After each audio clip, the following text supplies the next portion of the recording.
Supersalários, reforma do imposto de renda, PEC da segurança pública, regulamentação das redes sociais, rombo na previdência dos militares. Nada disso anda na Câmara dos Deputados, com exceção de um projeto de lei que vem monopolizando os debates por lá, o projeto de lei da anistia. Esse projeto de lei que foi apresentado pelo então deputado Major Vitor Hugo, do PL de Goiás, e que trata da concessão de anistia, segundo o texto original, para todos os presos por manifestações desde o segundo turno das eleições de 22 até a sanção dessa anistia. Nascida em 2022, a proposta cresceu, acolheu outros textos e seu foco principal mudou: perdoar quem participou dos atos golpistas de 8 de janeiro e antes dele. A proposta em discussão na Câmara quer perdoar os condenados por crimes mais violentos, como abolição violenta do Estado e golpe de Estado, mas vai manter crimes mais leves, como depredação de patrimônio público e histórico. Pelo projeto, as penas precisam ser analisadas individualmente e não em conjunto, como foi o que o STF fez.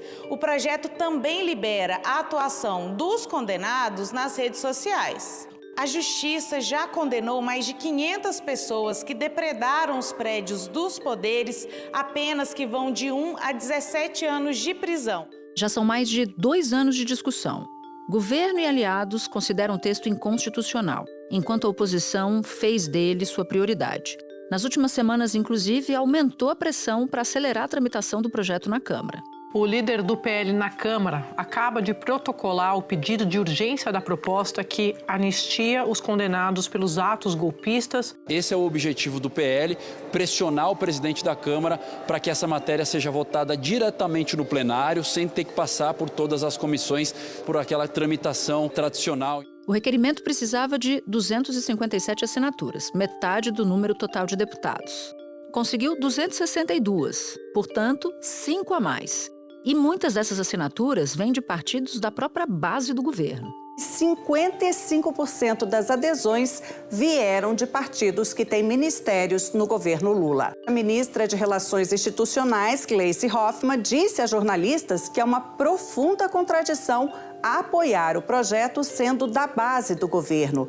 Falou ainda que a anistia visa garantir a impunidade de Bolsonaro e de quem mais tentou derrubar o governo. E o governo faz pressão para que pelo menos uma parte desses deputados retire esses apoios. O PT trabalha para reverter assinaturas. Um ato simbólico, nesse momento, já que para inviabilizar o requerimento de urgência, o governo precisaria retirar ao menos 132 nomes, a metade mais um dos que já assinaram. A decisão agora cabe ao presidente da Câmara. Hugo Mota é do Republicanos e é ele quem vai definir quando e se esse pedido vai ser analisado. Está sofrendo uma pressão enorme de todos os lados. O governo querendo que o presidente da Câmara, Hugo Mota, mate no peito a questão e não coloque para andar o projeto de anistia, e a oposição dizendo, olha, a gente já tem os votos necessários, então tem que colocar para caminhar, para votar a urgência do projeto. Por isso que ele vai deixar a discussão para o colégio de líderes. Os líderes de todos os partidos vão resolver junto o que devem fazer, se vão liberar a bancada e pôr para votar mesmo a urgência do projeto.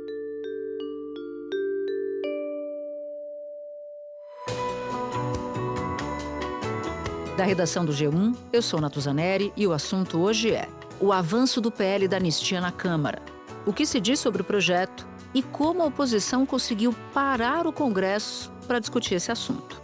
Minha convidada é Malu Gaspar, colunista do jornal O Globo e comentarista da rádio CBN. Quarta-feira, 23 de abril.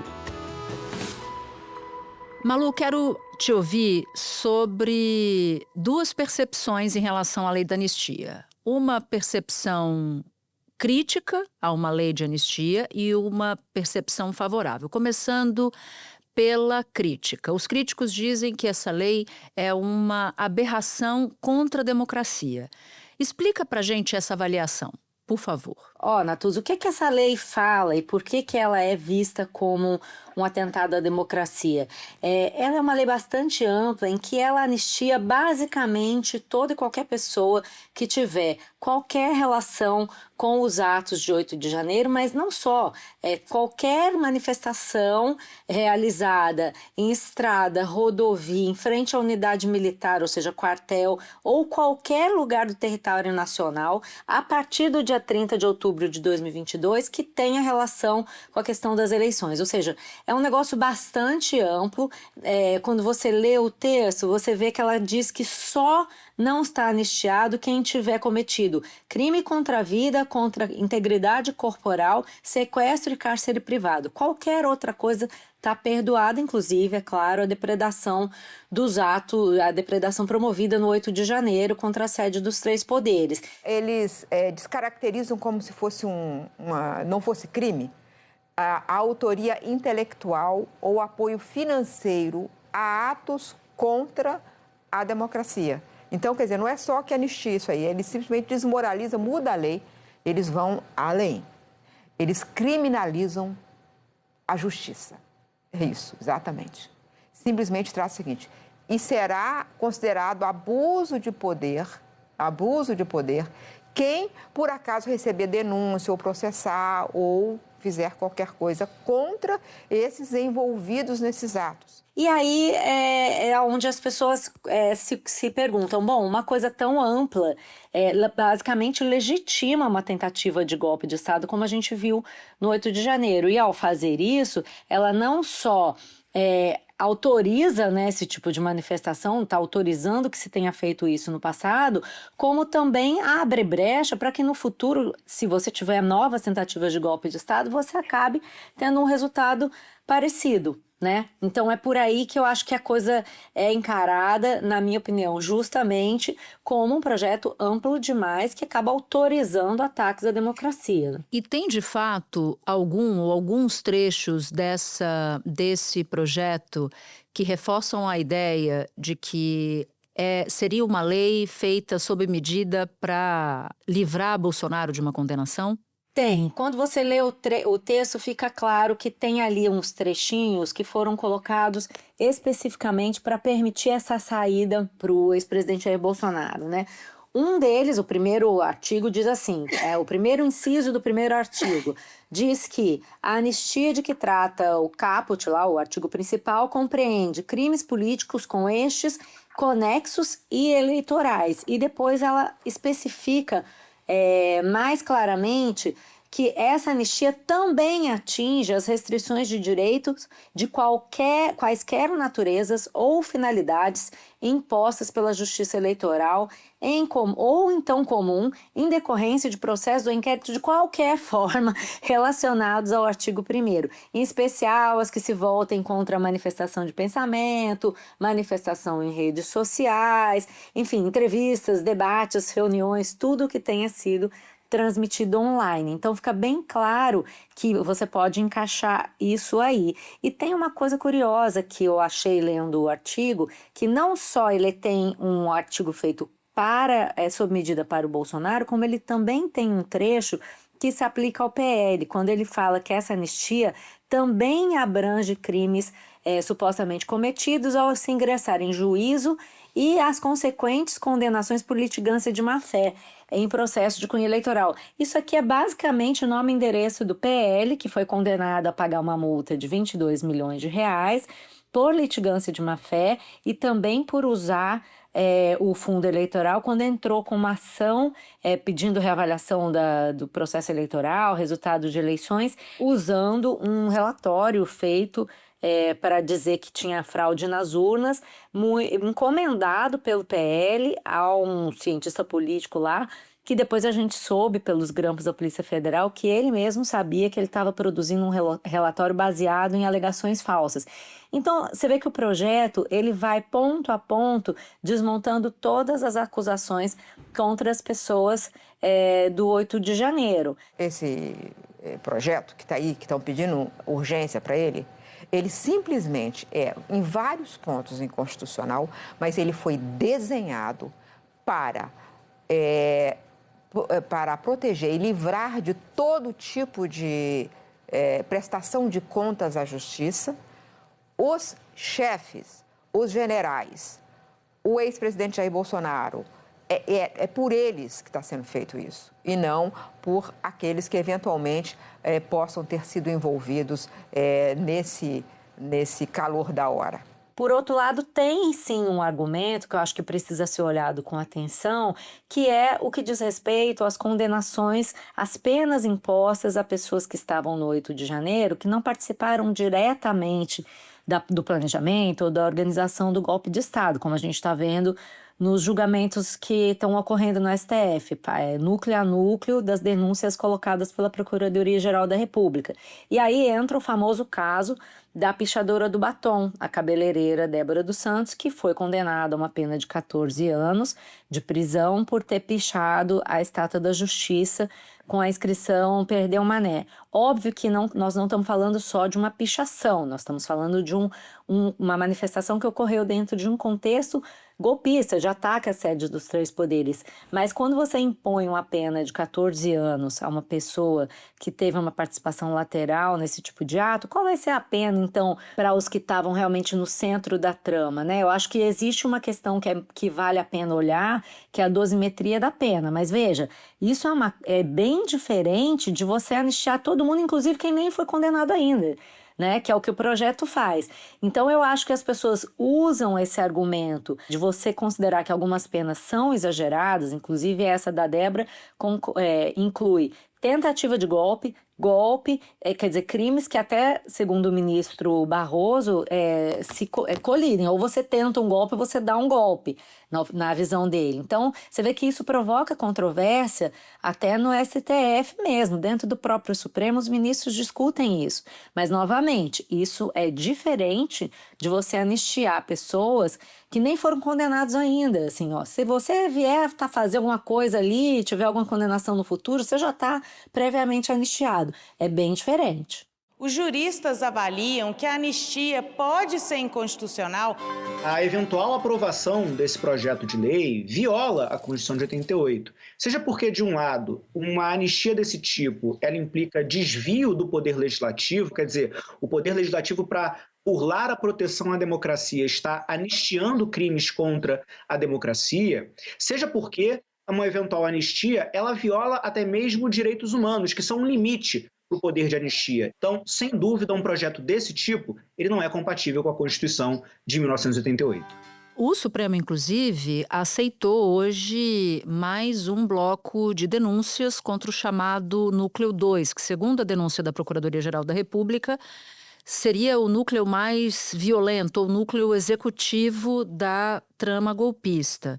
E aí tem pessoas como o ex-diretor-geral da Polícia Rodoviária Federal, você vai se lembrar melhor do que eu, que foi a pessoa que operou, segundo a denúncia, para evitar que eleitores do então candidato Lula da Silva chegassem às sessões de votação. Outros como Mário Fernandes, um general que criou, autor do Plano Punhal Verde e Amarelo, que tratava da neutralização de autoridades de Lula até Alexandre de Moraes. Pelo que eu estou entendendo da sua explicação, excelente explicação, essas pessoas também seriam alcançadas por uma lei de anistia caso ela fosse aprovada pelo Congresso, certo? Certamente seriam, até porque qualquer tipo de manifestação política, manifestação em reuniões, qualquer crime conexo, que possa vir a ser considerado conexo.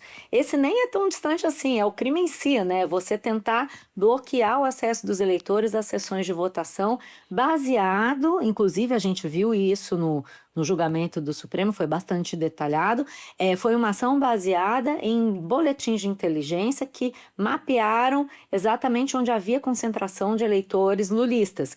Então, ali foi bem dirigido a manifestação política mesmo, né? A tendência política ideológica. Sem contar, como você mencionou, o general Mário Fernandes, que era um agitador profissional no submundo ali do golpismo que estava instalado, inclusive, no próprio Palácio do Planalto. Ele era secretário adjunto da Secretaria-Geral do Palácio do Planalto, chegou a determinado momento até a ser ministro interino. Então, ele tinha bastante acesso ao Bolsonaro, a gente viu nos diálogos que ele fez reuniões com o presidente Jair Bolsonaro. Então, são pessoas que estão totalmente relacionadas ao caso e, se esse projeto passar, vão ser anistiadas.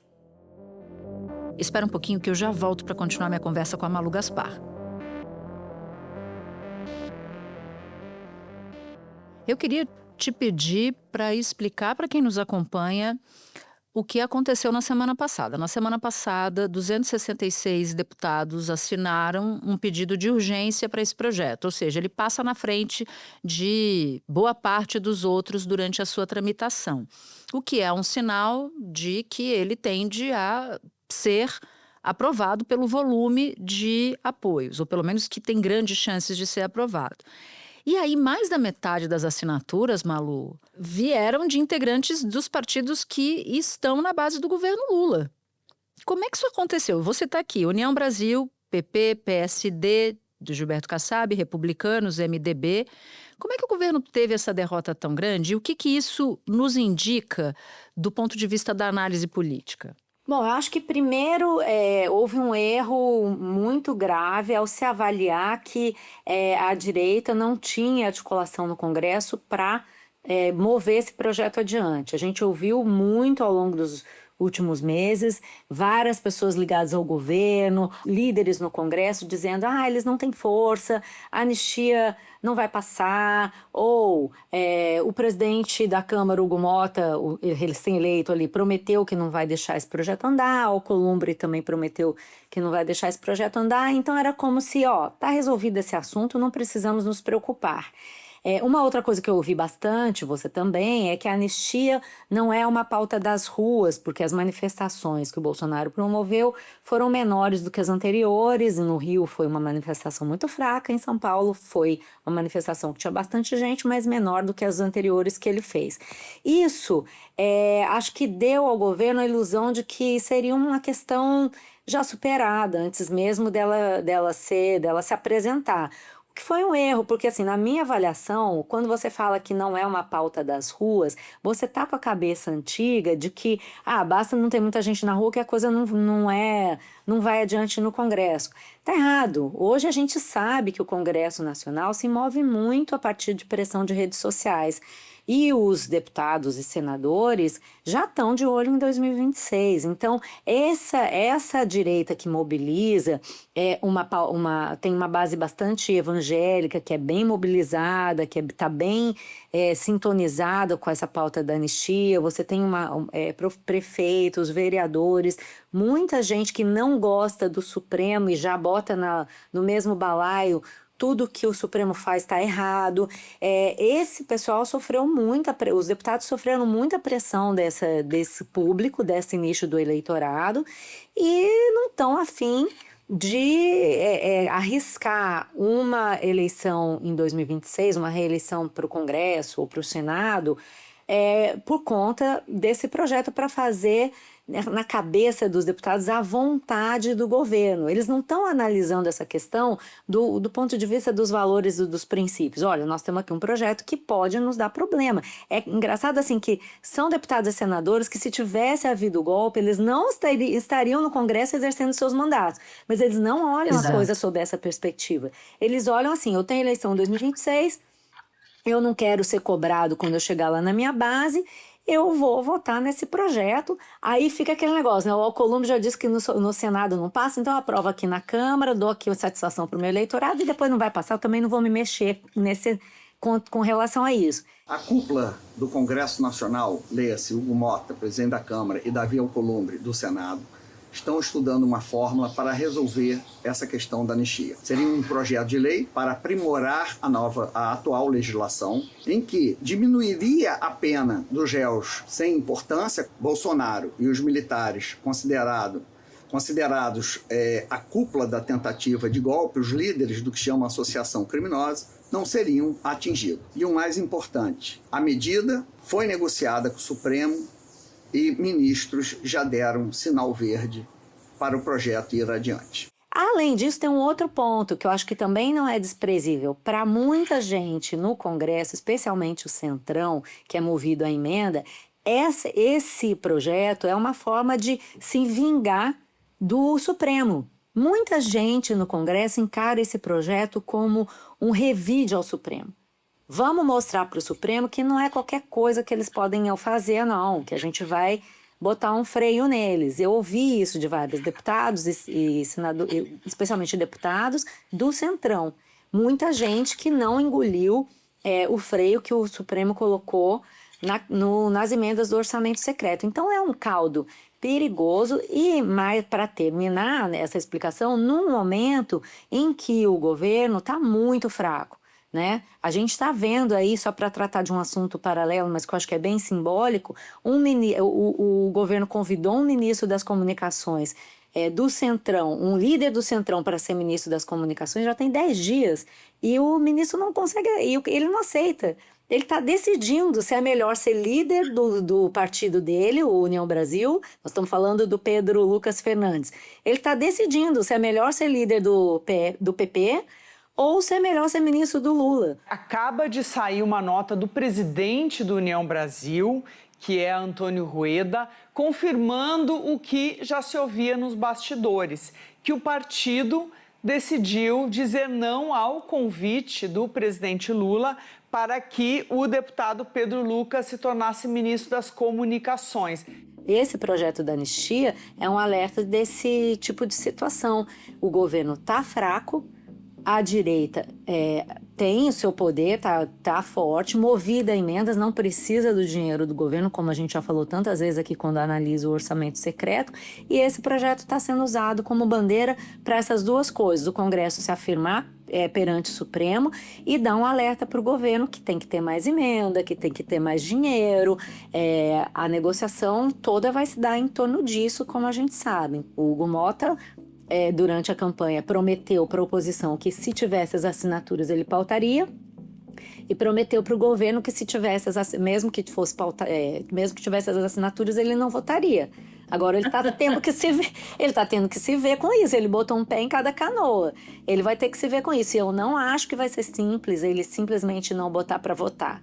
E aí fica tudo para cima do Alcolumbre. O Alcolumbre, quando chegar no Senado, vai segurar. A gente sabe como funciona o Davi Alcolumbre. É tudo na base do fisiologismo. Toma lá da cá. Vai custar caro para o governo. Então, agora a gente ouve, eu mesma ouvi de uma pessoa com assento no Palácio do Planalto. Estamos mapeando os cargos de todo mundo e quem tiver cargo, que tiver botado sua assinatura lá no projeto da anistia, vai perder os cargos. Acho que tá meio tarde para isso, entendeu? Até meio surpreendente que no mês de abril de 2025, um governo que começou em 2023 não sabe quem tem qual cargo. É assustador. Não, sem sombra de dúvida. Aliás, tem vários ineditismos aí nessa história. Um de que não vale muito ser ministro de Estado, né? A gente vem de uma época de cobertura de Brasília em que eles se matavam para assumir um ministério, porque aquilo, além de prestígio, significava decidir para onde o dinheiro das emendas iria. Agora, quem decide, em grande parte, é o Congresso Nacional. Outra coisa que é uma loucura em matéria de Brasília. Um presidente se elege tendo prometido coisas opostas a antagonistas. Do ponto de vista do manual político, é o que não fazer, mas tudo bem, ele está ali, fez e vai ter que tomar uma decisão em algum momento. E o outro veio até de uma declaração da ministra Gleisi Hoffmann, que é a articuladora política do governo, em que, num primeiro momento, ela foi cobrada, né? Um bastidor é que ela foi cobrada por Hugo Mota, dizendo assim, olha, vocês estão me deixando sozinho aqui, vocês vão ter que ajudar a tirar a assinatura, porque não vai dar para ficar nessa solidão. E aí ela aparece numa entrevista dizendo que era defensável debater uma anistia no Congresso, o pessoal do Supremo ficou em cólicas e ela no dia seguinte teve que recuar. A gente escutou a ministra Gleisi Hoffmann, ministra da Articulação Política, o líder do PT também na Câmara, Lindbergh Farias, dizendo que a anistia irrestrita é algo inaceitável, inconcebível, mas o debate sobre algumas penas, não daqueles que mandaram, não daqueles que articularam o golpe, mas os que estavam aqui participando da manifestação, o debate sobre o tamanho das penas era um debate legítimo. Qual é a avaliação que você faz sobre as chances de o governo conseguir retirar assinaturas a essa altura do campeonato? São mínimas. Acho absolutamente impossível ele retirar a quantidade de assinaturas que o regimento prevê que são necessárias para não ter dúvida. Porque o que acontece? Com 262 assinaturas pela votação em regime de urgência, diz lá o regimento que para você retirar um pedido desses, você tem que ter metade mais um das assinaturas que estão lá dizendo que, olha, não quero mais. Então tem que ser 132 assinaturas daquelas mesmas pessoas dizendo não queremos mais que esse projeto seja votado em regime de urgência. A chance é mínima, só o PL tem 90. Depois é um monte de gente de outros partidos que assinaram. Então, o que eu vi no Palácio do Planalto, não só eu, vários jornalistas que procuraram entender a estratégia do Planalto, é o seguinte, vamos conseguir ali 20 ou 30 para poder dar uma saída honrosa para o Hugo Mota, achar lá uma brecha no regimento, dizendo, eu posso decidir. E se tem 30 caras que não querem mais, já não tem mais a quantidade de assinaturas necessárias para a urgência. Agora, a gente que conhece a oposição, o líder do PL, que é o Sóstenes Cavalcante, que só faz isso da vida, sabe o tamanho do barulho que isso vai ser, né? E também do barulho que isso vai causar nas redes sociais. E nós estamos falando disso no momento que o governo está com a popularidade muito baixa. Né? A gente falou aí do ministro, ninguém vai ser ministro de um governo com que eles vão ter que sair em menos de um ano para se desvincular, para fazer eleição. Para que o cara vai se meter num governo que a popularidade só cai? A questão é que, enquanto isso acontece, o governo também não consegue sair das cordas, porque ele quer votar o IR, a isenção do imposto de renda para quem ganha até R$5.000. Então, assim, eu acho que criou-se para o governo o pior dos mundos, porque você tem que reverter um fato criado, consumado, que é difícil de reverter, muito difícil, e ainda correr com as outras pautas. E agora também surge uma possibilidade, aí, uma articulação em que o presidente Lula poderia futuramente conceder indulto a pessoas que estavam aqui no dia 8 de janeiro, mas não quebraram nada, não financiaram, etc. Conversei com uma fonte muito próxima do presidente Lula, dizendo que, na visão dessa fonte, Lula não seguiria esse caminho. Eu queria abordar uma parte importante nessa história que é normalmente esquecida, que são os brasileiros. Porque a gente está falando de anistia para quantas pessoas? 1.000 e tantas pessoas, né? Que foram as pessoas envolvidas no 8 de janeiro, seja na produção do 8 de janeiro, na realização do 8 de janeiro, e das pautas que estão pendentes no Congresso brasileiro, no Congresso Nacional, essas pautas sim, para contemplar a população como um todo. O que fica pendente enquanto essa discussão da anistia se arrasta? Bom, a gente estava falando aqui, né? Tem esse projeto que é a prioridade do governo, que trata da isenção de imposto de renda para quem ganha até R$5.000. Você tem um projeto importantíssimo que está sendo discutido hoje na Câmara e no Congresso e que faria toda a diferença quando fosse implementado, que é a PEC da Segurança Pública. É uma negociação complexa que diz respeito à vida de todo brasileiro, que se resume em integrar os processos de investigação, estatística, a gestão da segurança pública brasileira. Quando você faz pesquisa de opinião, as pessoas estão dizendo é o principal problema das grandes cidades, nem só das grandes, das médias, das pequenas. Segurança pública virou um grande problema. Ninguém sabe como resolver, é um problema complexo que envolve estados, municípios. Deveria ser o principal debate hoje, assim como a questão do aumento da renda, da diminuição de impostos. Isso sim são questões que estão no dia a dia da Dona Maria, do seu Zé, de todo mundo que paga conta, paga boleto e tem celular roubado na rua, entendeu? Essas coisas sim interferem no dia a dia da população. Mas a oposição estava fazendo o jogo dela, né? Que é o quanto pior, melhor. Isso é oposição por natureza. A primeira comissão a suspender as atividades foi a de Constituição e Justiça e de Cidadania, a mais importante da Câmara. Por falta de quórum, a sessão foi suspensa. O líder da oposição, o deputado Zucco, do PL do Rio Grande do Sul, confirmou que essa manobra regimental adotada pela oposição vai continuar, até que seja pautado o requerimento de urgência do projeto de lei que concede anistia aos envolvidos nos atos antidemocráticos de 8 de janeiro. Sem contar tantas outras coisas relacionadas à educação, à revisão de benefícios, à previdência dos militares que está lá, muita coisa que é importante, que precisa ser discutida para a gente melhorar o ambiente econômico, num momento tão desafiador em que você tem os Estados Unidos implodindo, retaliação tarifária, tem muita coisa complexa acontecendo e nós estamos perdendo, nos patinando numa discussão que é bizantina, é bizarro você discutir se pode ou não pode ter golpe de Estado no Brasil. É uma coisa louca, mas esse é o ponto em que nós estamos. Malu Gaspar, como eu adoro ouvir você e quando você vem aqui no assunto. Muito obrigada por ter dado o seu tempinho aqui pra gente. Um prazer estar com vocês sempre. Pode chamar que eu venho.